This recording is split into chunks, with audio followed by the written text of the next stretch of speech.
Hello and welcome to Exploring with Jason.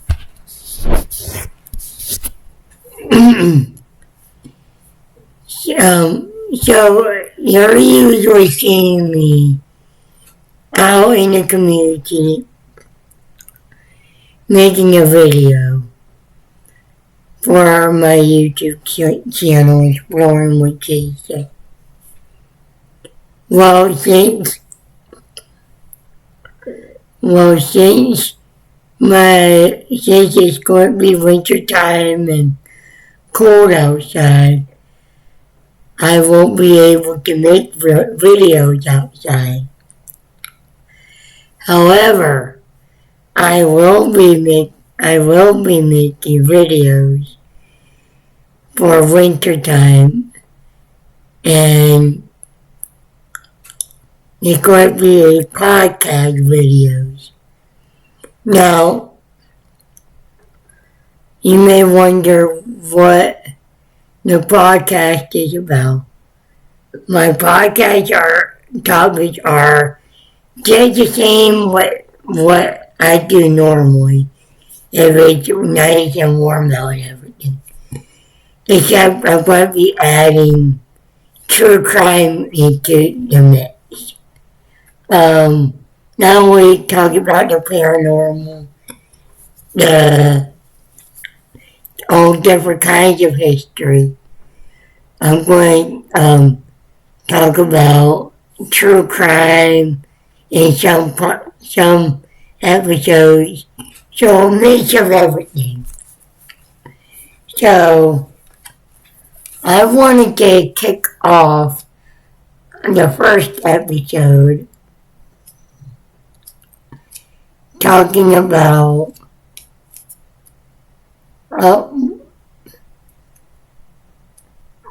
what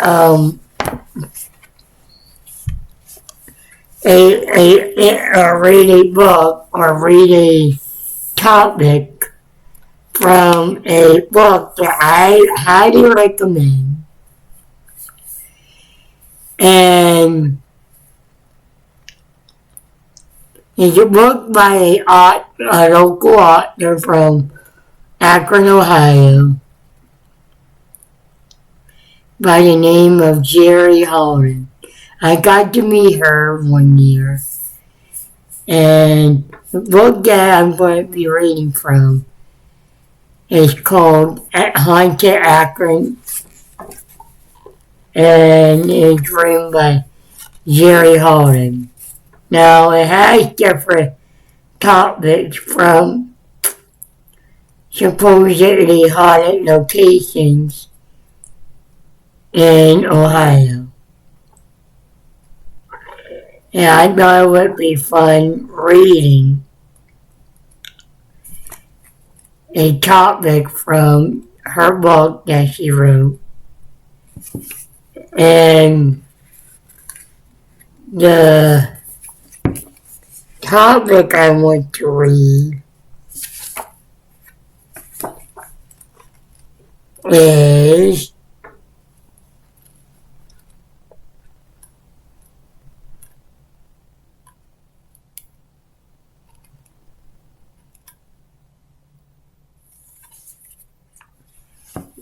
about the Libertine Dixon, the brave Dixon or Indian hunter. And I would like to hear what your thoughts. If you like this podcast after I did my first video, and if you can share a comment and share, like, a comment, share me your thoughts. You can also give me ideas for an episode, whether it's from your state, your country, what have you. We can talk about any topic. I'll do the research, I'll make a video of it. So, the first episode I'm going to talk about is Libertine Dixon, a brave Indian hunter. It goes like this. It goes a little something like this. The Dixon family lived in the Pioneer Wilderness near Steubenville, Ohio, in the later half of the 1700s. They were accustomed to all kinds of hardship with 9 children. They were poor and struggled to make a living off the land as best as they could. Even though their father, Thomas Dixon, was a weaver by trade, he never seemed to make ends meet. The children slept on the cabin dirt floor in the loft or in straw-filled barn. The Dixon may do with what they had, which was very little. The rough life created a tough family unfair to make risk or taking risk. Long before the widespread westward movement by the settlers into Ohio land, they relocated to deep forest of what is now known and is now Green Township near South Arlington and Boletta Road. The Dixon were rumored to be the very first white family to settle in the area. One of Thomas's sons, a rough-looking young man named Libertine, sometimes referred as Libertine in historical text,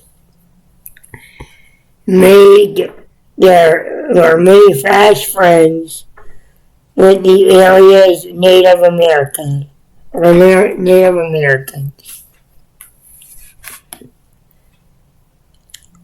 He spent the majority of his time living with them in and around East Akron area. But the peaceful coexistence didn't last forever. One particular evening, 7 years after the family had settled in Ohio frontier, there was a confrontation between Libertine and a man, and a native man around the campfire. The Indian became enraged at the white man around the Indian became enraged at the white man and lashed with his knife.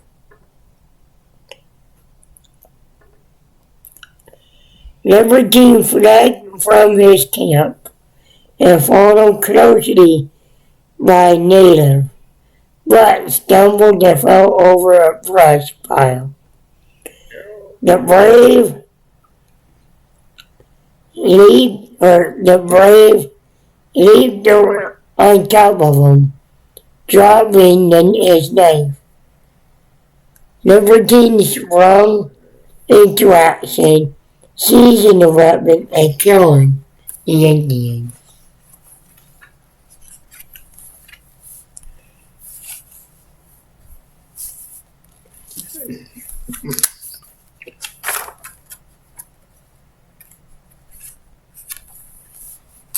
Libertine knew after committing such crime against a native, he could never return to the tribe. So he decided to return to the haunts of civilization. The Indians discovered the body of their slain brother, and the tribe gave chase to Libertine on his way back to the white settlement. Libertine hid behind a tree when they started firing at him, but the trunk was so small that he was hit 7 times and still managed to escape and afterwards settled back in Green Township, where he was eventually married Hannah Falcon Culver and fathered 4 children. From that day forward, though he became a hater enemy of the Indians. According to Libertine Dixon, own accounts, many Indians died by his hands in the coming years after the incidents. Forever, the loner type spent most of his time in the woods with only a constant companion, a long black ungraded rifle that he always spoke with respect.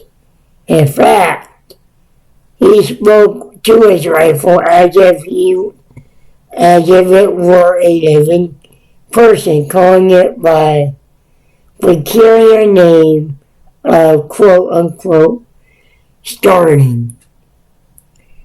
Many people, including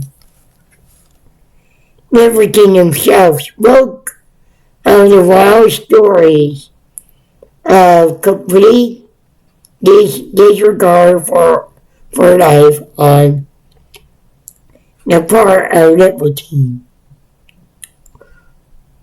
or rather, starting. The gun became his alter ego and a covenant excuse for bloodthirsty habit. He walked around both the forest and town with starting proudly perched on his shoulder, thinking that any Indian who had a chance to kill him would immediately do so. He always took the opportunity to shoot first. Such quote unquote one such quote unquote opportunity involved a tragic death of Wabitek, the chief manor or chief of a tribe of the 40 Indians living near Turkey Foot Lake. These middle-mannered, unoffending American Indians had never harmed any white settlers. Never seen all this quarreled with the chief about the tree of which they both claimed ownership. Shortly after one such quarrel, one Wabitek went missing. The sound of the rifle shot came from the nearby woods and followed some time later by Everything Dixon emerging from the trees. A local asked, Everything, what did you shoot or what he had shot? I shot a deer, he replied. Where is your prize? Without much emotion, he answered, I missed the animal, quote unquote. Dixon was a crack shot with starting and never missed an object he fired at. No one in the area believed his story. What sounded more believable was that he had shot Wabitek, not a deer, because the chief was never seen again. It was assumed that the chief was fatally shot from behind near Indian Pond, that Libertine then threw the body into the pond. A few days later, after the chief went missing, some men found the remnant of a fire near the pond that contains half-consumed belongings and formerly owned by Wabitek.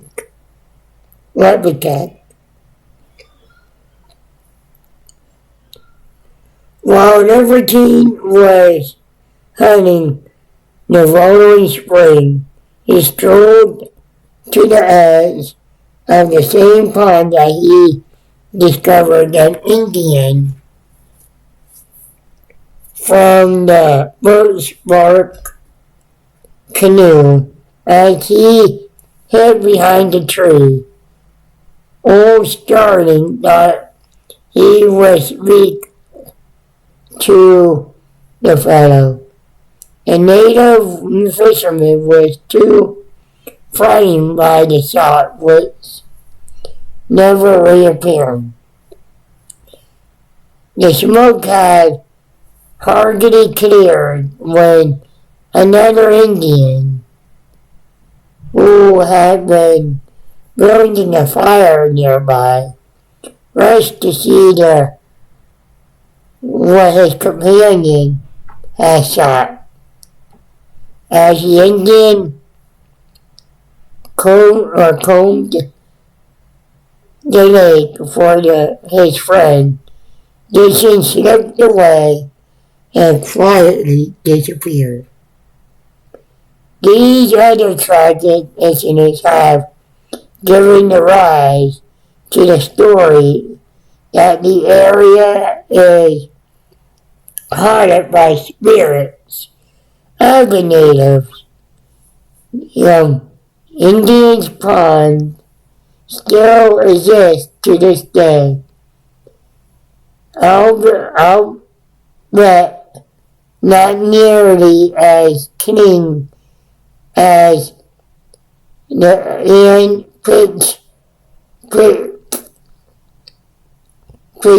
preachers do about the mile west of Arlington Road, where Turkeyfoot Lake Road meets Cottage Grove. On a bright, moonlit night, you can hear an earthly yell from the Indians in his canoe. Still to this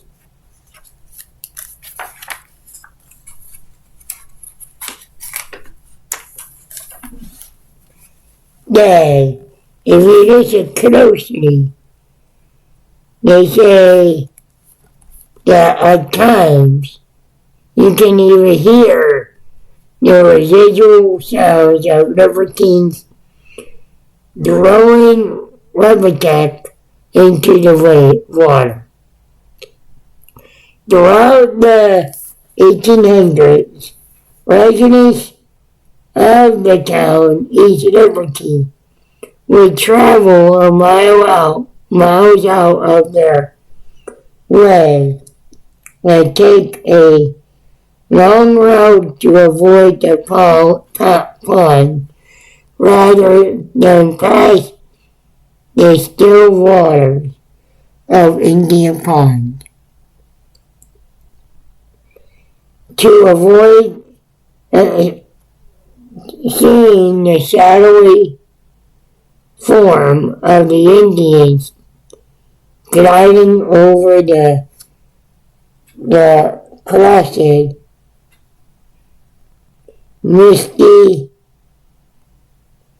surface of the lake in a birch-bark canoe, we're hearing the agonizing final scream as his ghost falling to the water. Another occasion in the early years in the 19th century had where a handful of Indians entered the town of Middlebury, which is now East Akron. They stopped in a grocery store where Libertine Jason was doing some shopping.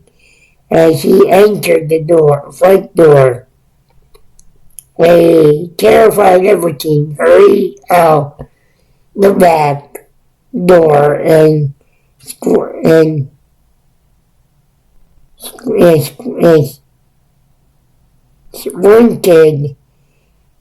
to his cabin. He told his family that the Indians were after him and that if anyone near him, they should look for him in the woods. Libertine then grabbed Starling and some bullets and gunpowder and a healthy supply of dried beef before disappearing into the wilderness. In a week's time, he returned to tell the story for himself.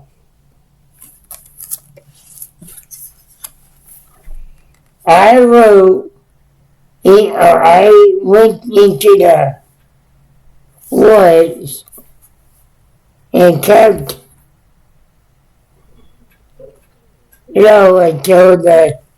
until they left. I followed them. And had I kept myself so concealed that they did not suspect me. They were, however, on the lookout for someone, and scoured the woods until finally they seemed to given up.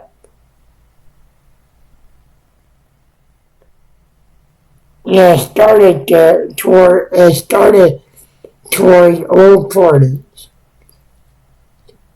One, however, watched the ravine closely, where big Cuyahoga flows through the station near the Big Falls. And once as he was hanging by one arm to a hemlock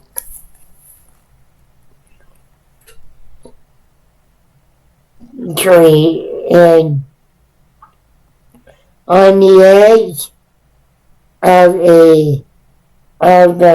the rock, and looking closely up, drawing the valley, I stepped out from my hiding place behind a big chestnut and spoke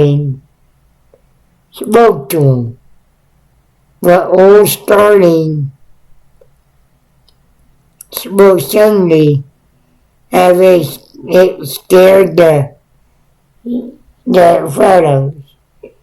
He jumped off the bank on the rocks below some 40 feet and killed himself. After a while, I went up to him, and he didn't seem to want his gun other than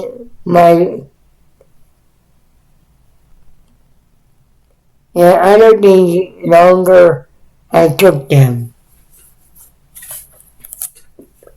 One of the dozen stories passed down regarding Libertines, Indians hunting, and bravery, believed that most of them could have been embellished, and the stories told by Libertine himself even may be totally fiction.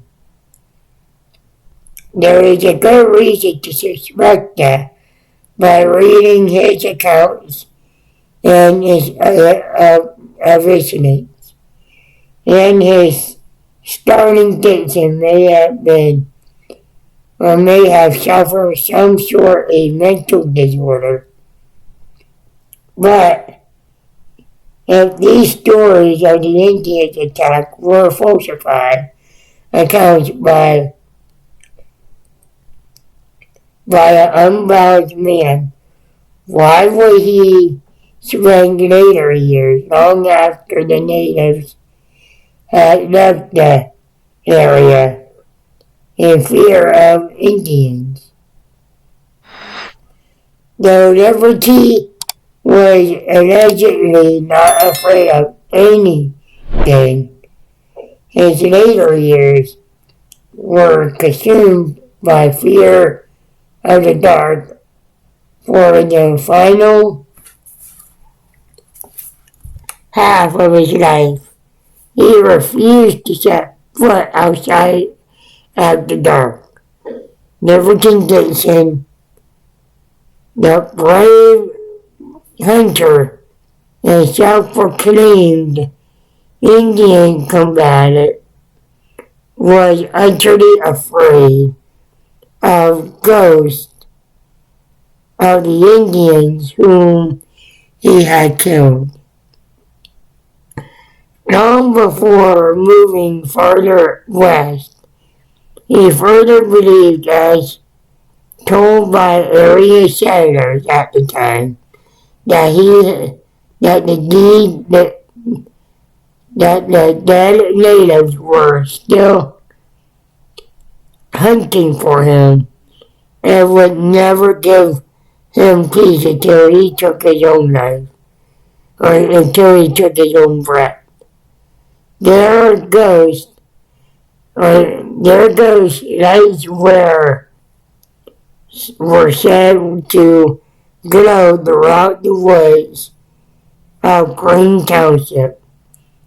The lights terrified them and circled around him whenever Libertine wanted out of his barn or doing his evening chores. The lights frightened him so much that he would tend to his chores early and head for the safety of his home well before dark. Libertine finally found his peace of mind in 1830 when he passed away. Or did he? Some say he's still walking around the woods of Green with starting at his shoulder looking for one final opportunity. Well, what do you think of this story? Do you believe that these Indians were trying to still locate him or find him, or what is your thoughts? Do you think his stories were fictionalized? Do you think they were made up? I will say one thing, where they talk about people saying, where they talk about other senators telling them that the Indians are still hunting for him.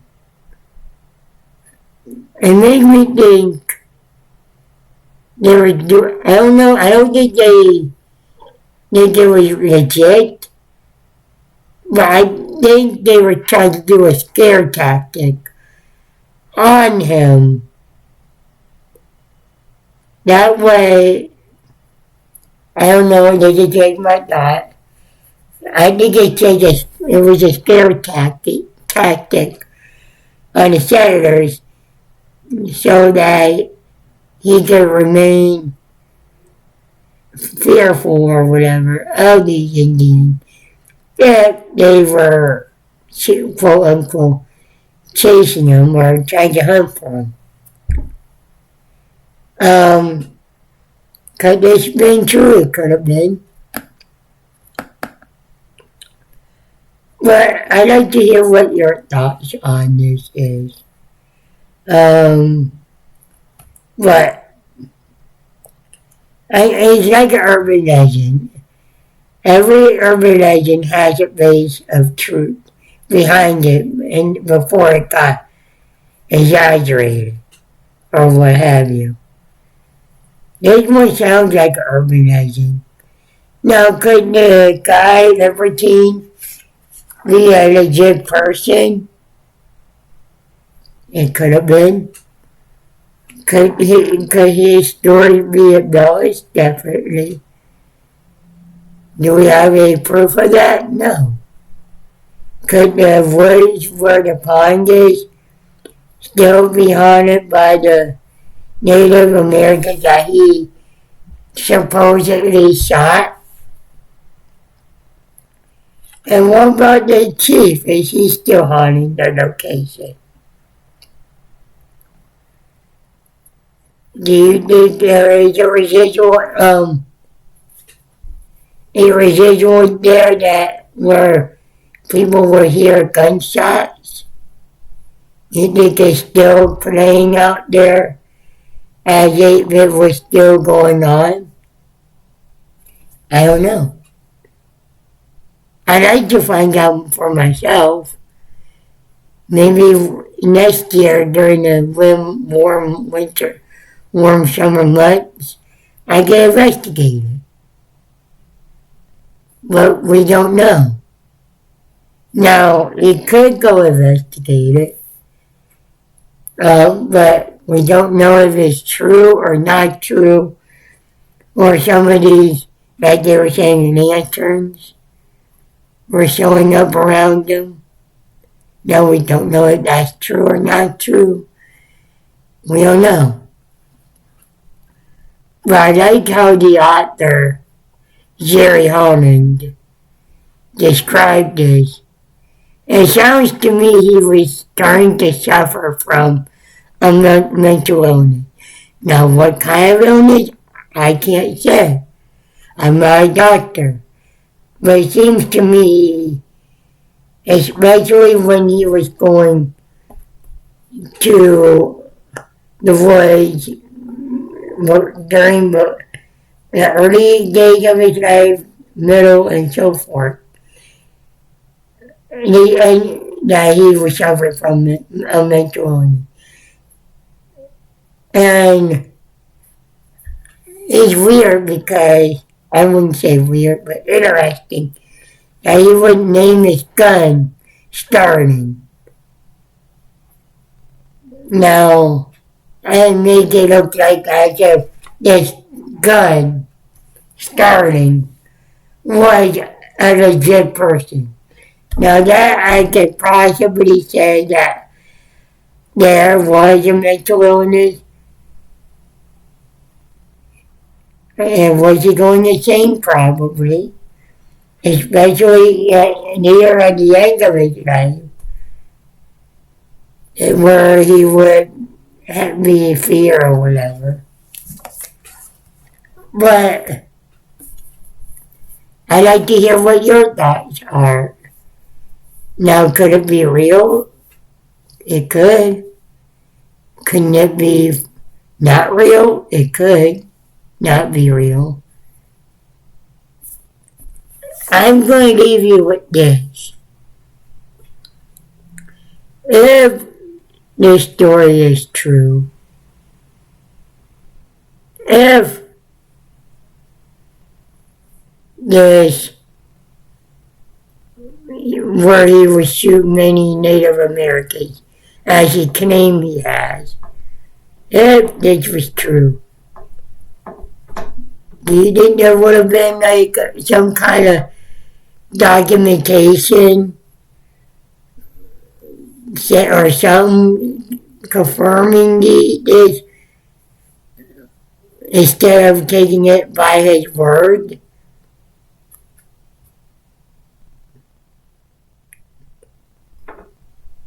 I'm also curious what his mindset was.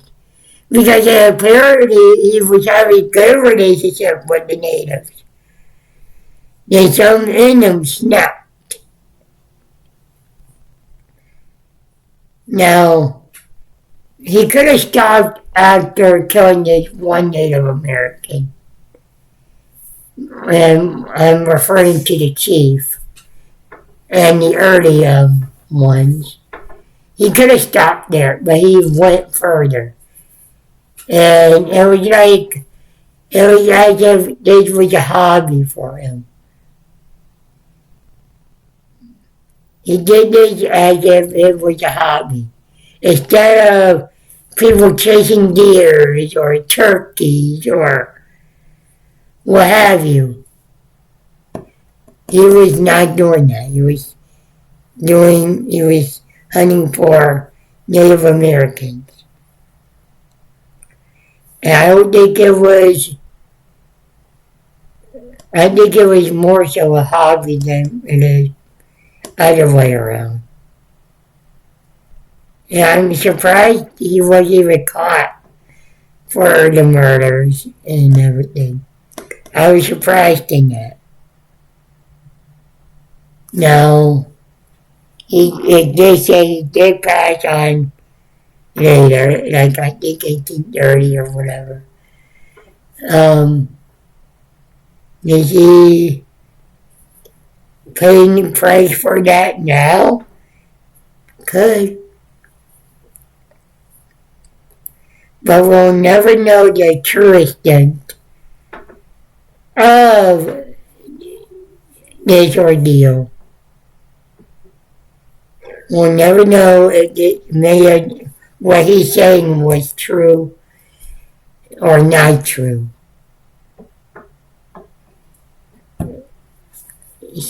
So, what do you guys think? Share and comment below of what your thoughts and opinion is on this.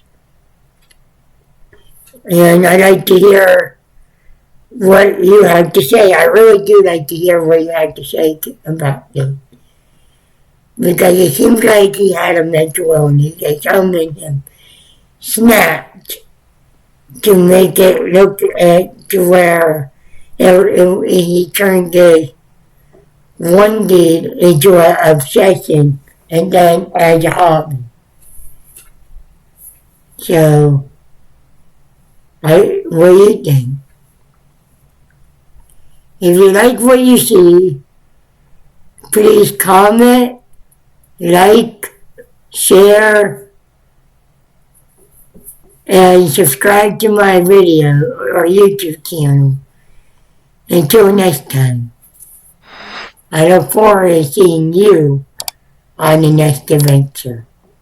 Jason out.